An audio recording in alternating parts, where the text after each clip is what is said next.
నమస్తే, welcome to I news. నేను సోనియా. భారత రాజకీయాల్లో పెను సంచలనానికి తెరలేపగల ఒక కీలక బిల్లును కేంద్ర ప్రభుత్వం పార్లమెంట్ లో ప్రవేశపెట్టింది.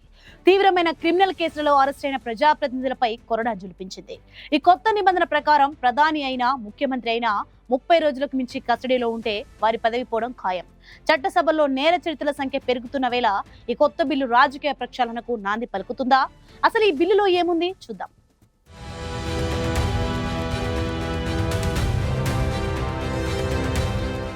దేశ రాజకీయాలను సమూలంగా మార్చేసే శక్తి ఉన్న ఓ చారిత్రాత్మక బిల్లుకు కేంద్ర ప్రభుత్వం శ్రీకారం చుట్టింది.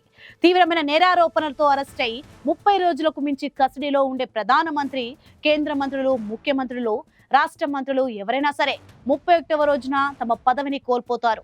ఇటీవల ఢిల్లీ మాజీ సీఎం కేజ్రీవాల్, తమిళనాడు మంత్రి సెంధిల్ బాలాజీ నెలల తరబడి జైల్లో ఉంటూనే పదవుల్లో కొనసాగిన నేపథ్యంలో ఈ బిల్లుకు ప్రాధాన్యత ఏర్పడింది.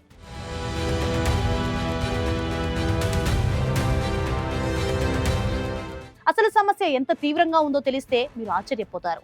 ఏడీఆర్ నివేదిక ప్రకారం ప్రస్తుత 18వ లోక్సభలోని 543 మంది ఎంపీలలో ఏకంగా 251 మంది అంటే 46% మందిపై క్రిమినల్ కేసులు ఉన్నాయి. ఈ సంఖ్య 2004లో కేవలం 23% మాత్రమే. అంటే గడిచిన 20 ఏళ్లలో చట్టసభల్లోకి వస్తున్న నేర చరిత్రల సంఖ్య రెట్టింపైంది. ఇక పార్టీల వారీగా చూస్తే బీజేపీలో 39%, కాంగ్రెస్ లో 49%, సమాజ్వాదీ పార్టీలో 56%, డిఎంకేలో 59%, టీడీపీలో 50%, శివసేనలో ఏకంగా 71% ఎంపీలపై క్రిమినల్ కేసులు ఉన్నట్లు వాళ్లే ప్రకటించారు.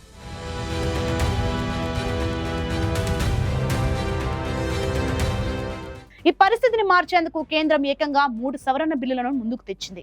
రాజ్యాంగంలోని అధికరణలు 75, 164, 239 ఏఏలతో పాటు కేంద్ర పాలిత ప్రాంతాలు మరియు జమ్మూ కాశ్మీర్ పునర్వ్యవస్థీకరణ చట్టాలను సవరించడం ద్వారా ఈ కొత్త నిబంధనలను దేశవ్యాప్తంగా అమలు చేయాలని లక్ష్యంగా పెట్టుకుంది.